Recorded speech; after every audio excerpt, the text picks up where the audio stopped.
without further ado, let's get into the latest project by Chance the Rapper, The Big Day. This sucker is a marathon. It's 22 songs at 1 hour and 17 minutes. Chance the Rapper is a Chicago MC and activist, and he's known for his mix of like Kanye-inspired hip-hop and openness, mixed with a lot of gospel music, and it created like a very positive style of hip-hop. And we talked about this multiple times on the show, like this kind of group of people that he runs in, his circle that he runs in Chicago. Got people like No Name and Smino and Saba and Vic Mensa. Yeah, Vic Mensa. Who's the other guy? Nick. Joey Perp. And then you have Nico Segal. Yeah, Nico Segal. You have Jamel Woods. You just have a lot of talented Chicago artists. And Yes. he's in the A tier list of the Chicago artists yes. for the most part. This album may suggest otherwise, but yeah, he's released multiple mixtapes in the years past. Of course, 10 Day from 2012, Acid Rap from 2013, and finally Coloring Book in 2016, which broke a lot of barriers. And he won a Grammy for that. he won a Grammy for his that's streaming mixtape. That's the first time anything that has streamed has ever won an award. I think that was the first year that they allowed streaming sales to be in the Grammys. And it says here on this paper that I initially gave Album of the Year to Coloring Book for 2016, and that's true. There was a lot of really great stuff released that year, and I think Coloring Book really personified that year I was having. It's a really great project. And of course, he released a couple of singles in the months past. The Man Who Has Everything, I Might Need Security, which samples Jamie Foxx. Yeah, and also was one of the most positive and actually maturing moments of Chance's career, just showcasing a lot of his activism, which was really nice. He also released My Own Thing featuring Joey Perp. This whole record that he released is like his debut album. He talked about it for multiple years and is finally coming out with something that he doesn't consider a mixtape, which I think means just has a theme. I think it means you have to pay for it. I didn't pay for it. It's Spotify. Well, I guess I paid for it. Yeah. For a month. Yeah, I guess. I don't know. Because, like, I think what Chance's view of what an album is a double album. Because this is twice the length of his mixtape, it seems like. And it feels like it has, I hate to say this, half the effort put into it. With more tracks. And I don't think this is a scenario where Chance is doing like the Migos thing where you put 900 songs on an album and you just hope for the best streaming numbers possible. I think it's just because he just delivered way too much. I think he thinks all these tracks are worthwhile, but in reality they aren't. And I think his main theme throughout this is comparing the big day of him releasing his studio album, him maturing as an artist and being this huge thing now, being blown out of the water after winning the Grammy, comparing that to his wedding. So the actual big day and kind of how those two interact with one another. Yeah. But he says way too much on either of them, and kind of less on the side of, I guess, how fame has affected him. It's more just fame is affecting him, if that makes sense. Yeah, that makes a lot of sense. That's a really good way to put it. Chance is obviously like being affected by fame. He's obviously really rose up through the ranks. I mean, I've known people that have known about him since 10 Day. Yeah. But I also know people that just found out about him like recently with his singles and his popularity on both of those like fronts. I still find that people that have liked him since day one like him just as much as the people who just discovered him. Like his reach is huge. And he has really rose through the ranks in hip hop, like being put on The Life of Pablo, that opening track on Ultralight Beam with his verse just really solidified like how good he was or is, I should say. But yeah, I would have to say like I'm sure he thinks that every one of these tracks is worthwhile. Like I have no reason to believe that Chance is just trying to overinflate the market. Like he's talked about this multiple times. That's the reason he never got like a label. Yeah. He never signed.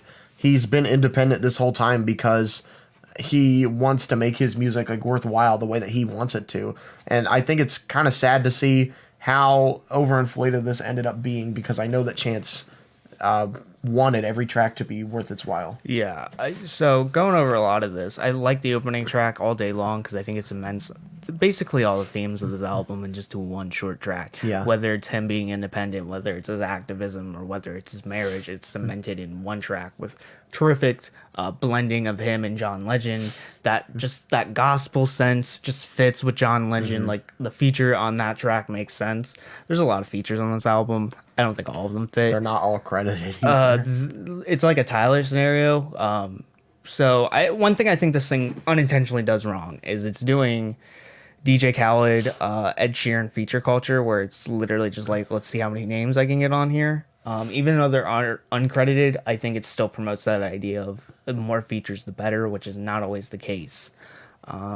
I think some of the ones that do succeed, Ben Gibber of Death Cab for Cutie has this really like storybook quality of his voice, and it actually fits Chance. Yeah, it really fits Chance. Ones that do not fit, Made in Tokyo and Da Baby on Hot Shower. Hot Shower is a fun like freestyle track that Chance starts off, and then Made in Tokyo comes on and just ruins it because he can't rap. It's too loose. Da Baby, or not Da Baby's, Made in Tokyo's verse seems longer than Chance's, even though it's shorter. It really does. It's stumbling so hard. Da Baby is usually hilarious on this track. He's very just not present. I wanted it to work so bad because I really like Da Baby, but it just doesn't.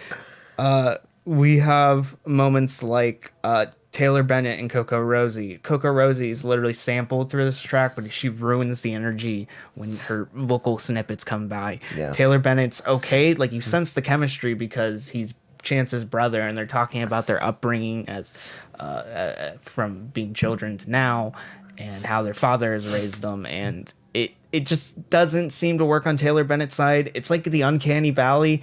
It's kind of like Chance. It's just not. And that's Taylor's Bennett career. It's like almost Chance. Almost Chance. And it's the fact that it isn't Chance. It makes it the most uncanny. And he doesn't really do enough to separate himself from Lance the fact. Lance the rapper. Megan the Stallion is usually pretty bouncy and terrific. On this, I feel like she's really tame. And for an artist, a wild horse. Yeah, she's not. She's a tame horse. Tamed Impala. She usually has that bouncy quality, and on this she doesn't really manifest it. Knox Fortune, who put out a pretty fun album a few years ago and collaborated with Chance on All Night. His previous album Coloring Book. This doesn't have the same energy as any of Knox Fortune's previous work. And also, he just seems kind of cavalcaded into this one verse. And I know the chemistry between him and Chance works. And I know, like, the energy he brings to a track really cements Chance's energy. And the fact that he's kind of cemented to this one little part is almost like a shoo-in for no reason. I just feel like he's very underutilized if he was going to be there. The collaboration between Francis and the Lights and Chance is very murky. Usually Francis and Chance are pretty terrific together. I actually liked this track. Did you? I thought it was for what it was worth. It reminded me a lot of Vampire Weekend in a sense, the beginning of the Father of the Bride. But I also still enjoyed it because I think Francis and Chance put out just a really great soundscape that I just love to listen to. And you could probably like say anything you wanted with that like Vocaloid kind of thing that Francis uses, and I'll be like, oh yeah, that's great. Yeah, it's good. But I really liked it, and I really liked how simplistic it was. Yeah. So I actually did really enjoy that track. And then going on, I think Gucci Mane actually has a decent job. Chance pair up really well. I think Shawn Mendes and Chance pair up pretty well for the most part, because I think that pop aesthetic, that top 40 pop aesthetic really matches with Chance. And surprisingly, Nicki Minaj on this thing has two of the best verses of her career, especially at the tail end, even though I think it's a kind of a dumb idea to have her have the last line in the album. I think she does have a narrative that actually makes her seem human for once, and that's surprising because she yells at children for ruining her album sales on Billboard. So it made her seem like a person for once, which was nice. Also, she might be pregnant. Yeah. And I like have to yell at her own children because I had you. I'm not getting Billboard #1. It's funny that like last year it was Nicki Minaj complaining on Billboard, and now it's DJ Khaled. So we've gone full circle, and it'll be that for the end of the time. Just the They'll infinite just swap. Yeah. But like I really like her verse. I really like the verse of her upcoming and showing that anyone can do this. And I think Chance's verse precedes that really cements that idea is anyone can do it if you put enough time, energy, and passion into it. Anything can happen. And also one more thing, Randy Newman on this actually has that storybook quality, kind of fits. I don't really like the track as much. I just think it makes sense in theory. It just doesn't work out as a track because we're like, how many tracks in? 15 tracks in at this point, and Chance has cemented all the ideas he really has to say, and it's just too much. Talking about how you need to plan time for life in your 5-year plan, and business can't always be all business. You have to make some pleasure there. I did like that track as well. I think Randy Newman is very charming on here. Mm-hmm. It's a lot of fun to listen to them collab because he's almost like Chance is young, obviously, and Randy Newman almost plays like an older, like grandfatherly figure on here. Yeah. Speaking of grandfatherly figures and family members, there's like 4 skits on here, and I find them to be really annoying. I find the only one that actually has any purpose is 4 Quarters in the Black with Keith David. Or not Keith David. Is that the one I'm thinking of? Yeah, Keith David. That's because it actually cements ideas of how you need to start saving now, and I think more music needs to have that idea of, yeah, you should save your money and not splurge it. And even though I think it's good, I think if that was the only skit on here, it would work.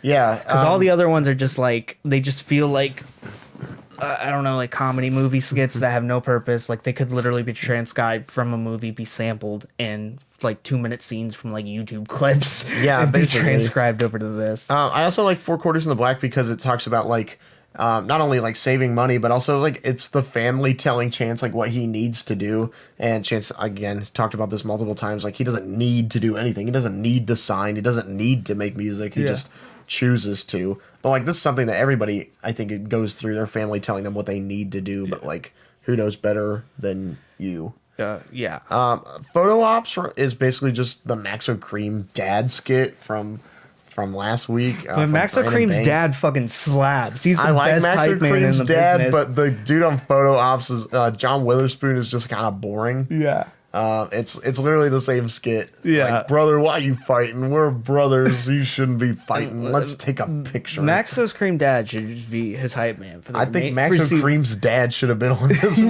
He should be everyone's hype man. He should be everyone's dad. I wish he was my dad and just hype me up 24/7, just scream at me. He's the best hype man. But for a lot of this, I feel like we just, even at track 3, I feel overtired because I feel like a lot of these ideas Chance's cemented can either be summed up in one track or Chance has explained this stuff before. There isn't a lot new. It seems like Chance hasn't changed that much besides winning a Grammy and getting married. Like nothing else happened in his life. Just those 2 events. And those are 2 big events. Getting married is a huge thing, and changing or getting a Grammy is a huge thing. But like, there's got to be other things going on in your life besides. He doesn't talk about any of his activism here, which I think is a little disappointing because I know that he does a lot of other things, and it's very comforting to know that Chance hasn't changed. Yeah. He hasn't let fame like affect him that much. He's still the same musician that I love to listen to. And so like, I have no problems with like his voice, the style of music he's making, whatever. But the subjects that we talk about on this record are kind of boring and overdone, like you said. I've seen multiple like tweets. Have you seen the video of the dude that's like, I summed up Chance's record in one tweet or whatever? What was it? It's literally singing. He's like, "Ooh, I love my wife. I love my wife." That's essentially this album. So funny. What does he say? He's like, "Praise Jesus, God, and my wife. Let's go to the beach and ride a bike." I was like, yeah. That sounds like a Weezer line. When's the Rivers Cuomo Chance track coming out? This is essentially it, and I feel very conflicted about this whole project, based on like what we've talked about. It's almost like I want to. Do you remember when The Life of Pablo came out and we like made playlists that were like, oh, I fixed the album? Yeah, no, but like for this, I think even like for majority of this album, it's just not up to snuff with previous Chance work. No, I agree. Life of Pablo had good tracks, but the layout was weird, and there like some things took adapting. This, like, I feel like it's not gonna take adapting at the current moment. I just feel like it's bad. And it's like, it's okay. It's okay to be bad. Here's why I feel like conflicted about it. Is like, I think that I really like Chance as like an artist. And I really like the things that Chance talks about and like the positivity that he brings into the music scene. But also like just because something is positive doesn't mean it's good. Yeah. And that's what sucks. And like I want Chance to be able to talk about his wife, and I want him to be able to talk about the love that he has in his life and the great things that he does and the great things that like God has done for him or whatever. Yeah. But like I feel like here it's just way overdone. And Yeah, like I'm tired. I'm a little tired of it. But I want him to be able to talk about that thing. I don't want to say like, "Yo, fuck you, Chance." No, because I don't have I like the theme of this album. Yeah, I think this theme shouldn't be really cool. the only thing about this album. No, like it's I don't think Chance's like change was this good thing that he hasn't changed. He hasn't let fame affect him. But there's also got to be like other things in his life and like moments like. I think Hot Shower really don't affect the major themes, and they come off as weird freestyle moments that I feel like he should have been doing in like high school instead of doing now. Yeah. And they remind me of like singles like Grocery he released recently, which was just trash. And it just seemed like it was just like filler. I think there's other moments on here that kind of seem like filler. Even though I like Big Fish, it just doesn't really have a place. It doesn't on really this go album. anywhere. Handsome, I think, is kind of a filler track. Handsome is filler. It's just like there's good here. It's just there's a lot of it, an hour's worth through it, and it's very hard to sit through. Yeah. And I hate to say this, but like if I have to give James Blake shit, I have to give Chance shit. I'm Chance the Rapper, and I love my wife so much, and I love Jesus, and it's annoying, but it's not bad. That sounded more like Chance than James Blake. It's kind of what his voice sounds like. Oh, Jesus. Which Chance loves, so it's okay. Yeah.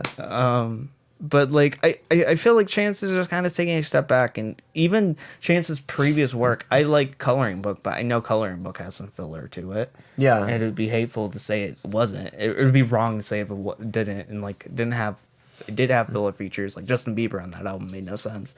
Oh yeah, Juke Jam. Juke Jam was a filler track, and like this has filler to it, and it's more filler than previous works. Yeah. And it's just like he hasn't matured. He took 3 years off, and he's giving us a lot more. He needs to slim him down. That's why I was really excited for a Kanye project, because I feel like Kanye 7 solid tracks. There's maybe 7 solid tracks in here, but I don't know how good they would resonate. But that's also like a lot more tracks less than we got. So I don't know. I don't know if you slim this down if it would be up to snuff still. I guess it's hard to say. It's hard to say. I also don't want to put it in the scenario where it's just saying, oh, if you just slimmed everything down, because I think some tracks on here are just good. Yeah. There's just too much. I think that's the biggest problem with that. You have anything else to say? No, and no. No. Maybe yeah. Yeah, I do. Yeah.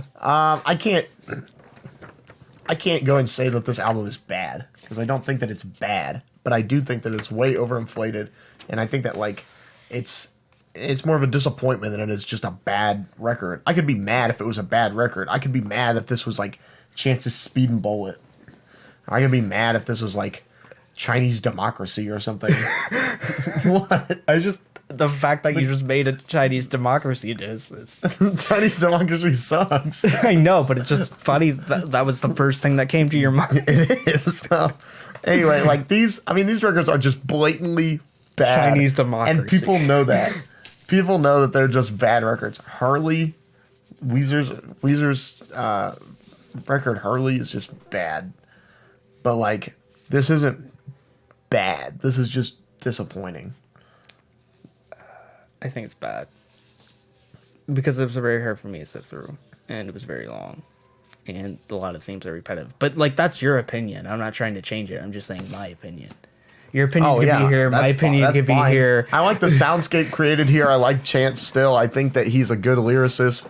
I think he's a pretty decent curator. Maybe not shown to its fullest potential on here. But I think that, like, in a couple of years, this will just be, like, a blip on the timeline. And it'll be... People will be like, oh, you remember those first 3 mixtapes? And somebody will be like, yeah, you remember the big day? And then everyone will be like, hey, no, fuck you, buddy. Big fuckaroo, you buddy. But yeah, keeping my own scores are futile amigos. Right now, I'm feeling a 4 on this. I'll probably give it like a 5. Yeah. But yeah, Chance hasn't changed, so that's a good thing, and that's the thing to take out of it. And he seems happy, so still seems happy, so that's another good thing. And I hope he thrives in the future. Like, this thing doesn't change my opinion of Chance whatsoever. It's No, just more- I'm it's very just like, happy it's just for better. him in his life and his marriage and everything. I just wish something better would have come out. I just wished he would talk about more things, because he Yes. has a huge life and he has more things going on. Talk about your sister or something. Yeah, Something different. something different.